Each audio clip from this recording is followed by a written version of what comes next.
सभी साथियों को नमस्कार। भाई, भारत के अंदर फिर से हलचल दिखी।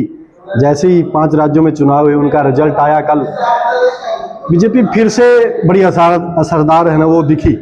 नरेंद्र मोदी का जादू फिर से चला। वो हमारे पास बीजेपी के वरिष्ठ नेता रामफल बुरा जी है, जो हमेशा इलेक्शन से पहले ही बात बताते कि इलेक्शन के बाद ये होने वाला। ऐसा बीजेपी के नेताओं के पास कौन सा जादू है जो पश्चिम बंगाल में भी चला। भाई, ममता बनर्जी वहां से हरा दी, जहां पे वो काफी दिनों से अपनी पकड़ बनाई हुई थी। रामफल जी, स्वागत है हमारे चैनल पे आपका। नमस्कार। आपके सब दर्शकों को मैं सादर प्रणाम करता हूं। Amit ji, time start now, आपके जितने भी दर्शक हैं मैं उनका हृदय से अभिनंदन करता हूं। रामफल जी, चुनाव हुआ और जैसा कि हमेशा से लगातार चलते आ रहा है कि बीजेपी जीतती आ रही, फिर से 3 राज्यों में जीती। किस नजरिए से आप देख रहे हो? 4 मई का जो चुनाव, कल के जो परिणाम आए 5 राज्यों के, मैं समझता हूं वो देश की राजनीति में एक महत्वपूर्ण दिन भारतीय जनता पार्टी के लिए, देशवासियों के लिए है। जिस प्रकार का जनादेश पश्चिम बंगाल की जनता ने दिया और जिस प्रकार का जनादेश असम में, पांडिचेरी में भारतीय जनता पार्टी को जनता ने दिया है, उसका यदि श्रेय किसी को जाता है तो भारत के यशस्वी प्रधानमंत्री माननीय श्रीमान नरेंद्र मोदी जी को जाता है, भारत के मजबूत गृह मंत्री अमित शाह जी को जाता है, और उनके साथ जो हमारे वरिष्ठ आदरणीय मुख्यमंत्री योगी आदित्यनाथ जी, हेमंता बिस्वा शर्मा जी और कई वरिष्ठ नेताओं को ये श्रेय जाता है, जिनके मतलब परिश्रम के दम पर भारतीय जनता पार्टी ने पश्चिम बंगाल में एक प्रचंड जनादेश प्राप्त किया है। और वो जनादेश निश्चित रूप से आज़ादी के बाद पश्चिम बंगाल की धरती पर, डॉक्टर श्यामा प्रसाद मुखर्जी की धरती पर, नेताजी सुभाष चंद्र बोस की धरती पर वो जो जनादेश हमें मिला है, आज़ादी के बाद भारत की राजनीति में पश्चिम बंगाल में भारतीय जनता पार्टी कमल का फूल खिलाने में सफल साबित हुई है। और इसका पूरा श्रेय भारतीय जनता पार्टी की नीतियों को, भारत के यशस्वी प्रधानमंत्री जी को और भारतीय जनता पार्टी के माननीय राष्ट्रीय अध्यक्ष नितिन नवीन जी को जाता है। 5 राज्यों में चुनाव थे, 2 राज्यों में बीजेपी हारी भी है। क्या वहां पे ये चीजें, क्या वहां पे नरेंद्र मोदी जी को जादू नहीं चला? भारतीय जनता पार्टी वो दल है, वो पार्टी है जिसका जो राजनीतिक सफर है वो किसी जमाने में 0 से शुरू हुआ था। इसी प्रकार का परिदृश्य हरियाणा में होता था, जब हम जीरो पे होते थे। मात्र 2 या 3 सीटें हरियाणा प्रदेश में भी हमें मिलती थी। ऐसा समय भारतीय जनता पार्टी ने देखा है। लेकिन आज भारत के लगभग 22 राज्यों में भारतीय जनता पार्टी का जो विस्तार हुआ है, निश्चित रूप से भारतीय जनता पार्टी की परिश्रम और नीतियां हैं। लेकिन केरल और तमिलनाडु के संदर्भ में मैं कह सकता हूं कि अभी वहां हमारा प्रयास जारी है। अगले जो चुनाव होंगे, निश्चित रूप से केरल में और तमिलनाडु में भी भारतीय जनता पार्टी अपना ऐतिहासिक परचम वहां दर्ज करेगी। केरल सबसे शिक्षित राज्य है जी, वहां पे बीजेपी का हारने का कारण, क्योंकि कुछ लोगों का कहना है कि वहां पे शिक्षित लोग, इसलिए बीजेपी वहां पे जीत नहीं पा रही। लोग बीजेपी के जाल में वहां पे नहीं फंस रहे। बीजेपी के जाल की विषय नहीं है बात, भारतीय जनता पार्टी की कुछ भाषा की दिक्कतें भी हो सकती हैं, और कई स्थानों पर भारतीय जनता पार्टी का जो अपना मजबूत जो नेटवर्क है अभी वहाँ है, उन स्टेटों में कम है। अभी जैसे तमिलनाडु में, हम आंध्र प्रदेश में, दक्षिण भारत जो है वो भारतीय जनता पार्टी का पहले से ही वहाँ पे प्रभाव कम था। वहाँ भारतीय जनता पार्टी ने अपना प्रचार प्रसार किया है और हम बढ़ रहे हैं। कर्नाटक में बढ़े हैं, उड़ीसा में आई भारतीय जनता पार्टी की सरकार, इस प्रकार का प्रयास वहाँ जारी है। पश्चिम बंगाल में ये चीजें बता रही है, इलेक्शन से पहले काफी वोट काटे गए थे, वो बीजेपी ने को उसको फायदा हुआ है। जो नॉन बीजेपी वोट थे वो काटे गए, ऐसा सुनने को आ रहा है। विपक्षी ऐसे सवाल कर रहे हैं बीजेपी नेताओं से। विपक्ष के लोग जो है एक भ्रामक प्रचार इस बात पे उतारू हैं कि भारतीय जनता पार्टी को इस मुद्दे पर हम टारगेट कर सकें। SIR इलेक्शन कमीशन की एक प्रक्रिया है जिसमें ऐसे वोटर जो जिनका देहांत हो चुका है, जो स्थान परिवर्तन कर चुके हैं, केवल उनकी जगह नए वोटर लेने और उनके नाम हटाने, SIR इस प्रकार की प्रक्रिया है। तो ये जो आरोप है कि SIR था, ये था, वो था, इस प्रकार का आरोप लगाना राजनीति में स्वाभाविक है। पश्चिम बंगाल के अंदर एक चीज देखने को मिली, मेरा एक दोस्त वो हमेशा एक सवाल करता है, बीजेपी के पास 2 चीजें हैं, छल और बल। ये चीजें विपक्षी बोलते हैं कि छल और बल है, क्या ये छल और बल की नीति आप क्या मानते हो? ये चीजें है, वो ईवीएम में गड़बड़ी होती है, ऐसे सवाल अभी आ रहे हैं, ममता बनर्जी की तरफ से भी आ रहे हैं, कुछ विपक्षी नेताओं की तरफ से भी आ रहे हैं। न भारतीय जनता पार्टी छल का प्रयोग करती है, न बल का प्रयोग करती है।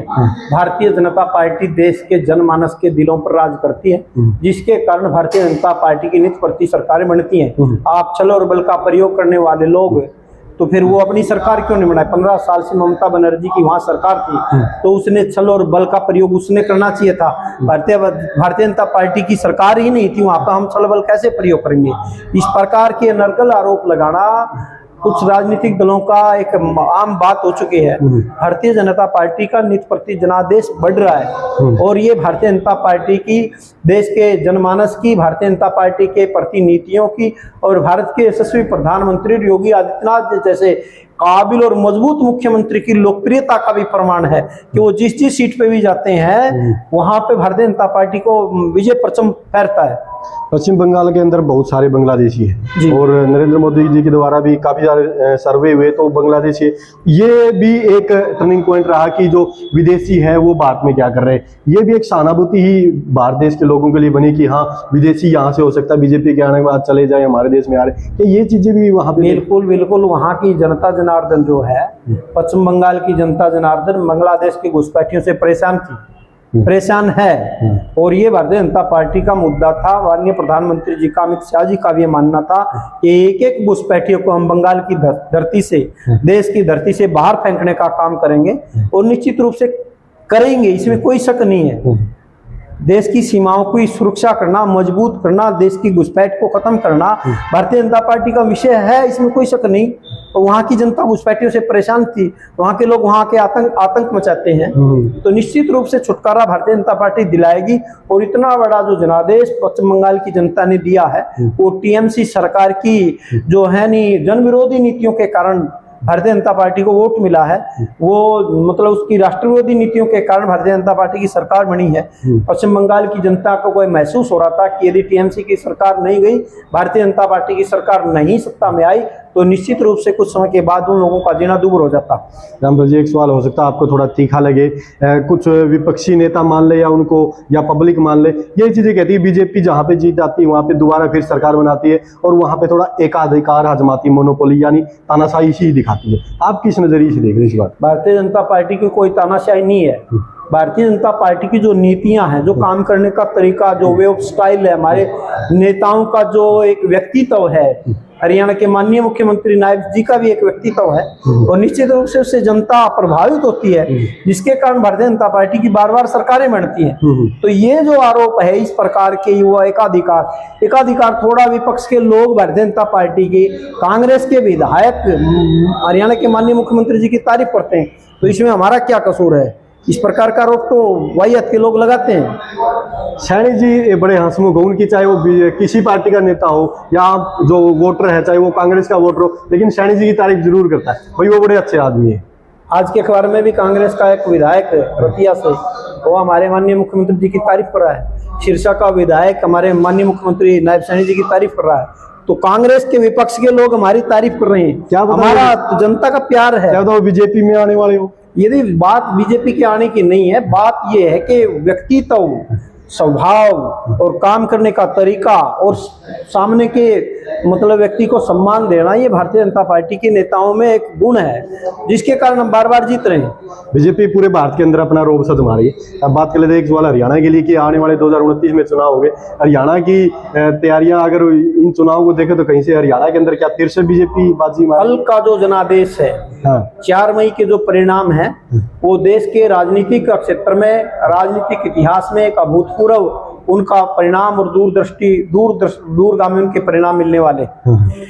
गंगा गंगोत्री से लेकर सभी जगह अंग बंग और कलिंग सब जगह भारतीय जनता पार्टी की सरकारें बनी है।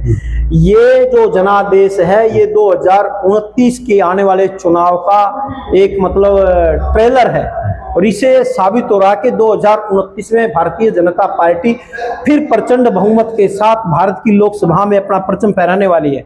ये इस बात का संकेत है, और इसी बात का संकेत हरियाणा के संदर्भ में भी है कि निश्चित रूप से हम 2029 में विधानसभा जीतेंगे और सभी लोकसभा की सभी सीटें जीतने वाले हैं। तो ये जनादेश जो है भारत की राजनीति में एक महत्वपूर्ण बिंदु हमारे लिए और भारतीय जनता पार्टी के लिए साबित होने वाला है। रामपाल जी, आप ज्योतिषी की तरह हर बार भविष्यवाणी करते हो। मेरे भी इंटरव्यू में काफी बार आप बोलते हैं कि इतनी सीटें आएगी, बीजेपी जीतेगी, यहाँ से बीजेपी इतनी सीटें लेगी, और लगभग आपकी सारी की सारी भविष्यवाणी ठीक हुई है। जी। आप ज्योतिषी का भी काम करते हो, और हरियाणा के अंदर 2029 की भविष्यवाणी आपकी क्या रहेगी लास्ट में? 2029 की भविष्यवाणी ये है, भारतीय जनता पार्टी चौथी बार सरकार बनाएगी और भारतीय जनता पार्टी 2029 के लोकसभा के चुनाव में अभूतपूर्व से अभूतपूर्व ऐसा प्रदर्शन करने वाली है, शायद हरियाणा के राजनीतिक दल उसकी परिकल्पना भी नहीं कर सकते। ऐसा परिणाम इतने प्रचंड बहुमत के साथ भारतीय जनता पार्टी 2029 में लोकसभा में भी सरकार बनाएगी और हरियाणा में हम चौथी बार सरकार बनाएंगे। आज मेरी बात बिल्कुल नोट कर ले, लिख ले सही। आपकी भविष्यवाणी काफी बार सच्ची होती है। मेरी भविष्यवाणी ये 3-5 चुनाव के 5 राज्यों के चुनाव में भी मेरी सटीक भविष्यवाणी थी। मेरा मन का विश्वास था कि 3 राज्यों में भारतीय जनता पार्टी प्रचंड बहुमत के साथ जनादेश प्राप्त करेगी और वो हुआ है। तमिलनाडु और केरल की हमें नहीं, पहले ही नहीं थी हमें कि हम भारतीय जनता पार्टी वहां सत्ता में अभी पकड़ मजबूत नहीं है वहां पे। हाँ बिल्कुल। देखो भाई, सभी साथियों एक गुहार है कि आप इसी वीडियो को शेयर जरूर, क्योंकि रामपाल जी से हम जब भी मिलते हैं इनसे एक भविष्यवाणी करवाते हैं और वो भविष्यवाणी सच होती है, फिर इनसे मिलते हैं कहीं ना कहीं ये ज्योतिषी वाला काम कर रहे हैं बीजेपी के लिए। तो आप अपनी राय कमेंट में जरूर देना। 5 राज्यों में चुनाव हुए थे, वहां पे पश्चिम बंगाल में जहाँ पे ममता बनर्जी का गढ़ माना जाता था, लोगों की बातें थी कि वहां पे ममता बनर्जी को हराना ना बड़ा मुश्किल है, लेकिन वो हुआ और इतनी ज्यादा सीटें जीती कि एक तरफा माहौल वहां पे बना दिया। अपनी राय कमेंट में जरूर देना और वीडियो शेयर जरूर करना। मिलते हैं नए वीडियो के साथ, तब तक नमस्कार। सभी दर्शकों को एक बार फिर मैं प्रणाम करता हूँ।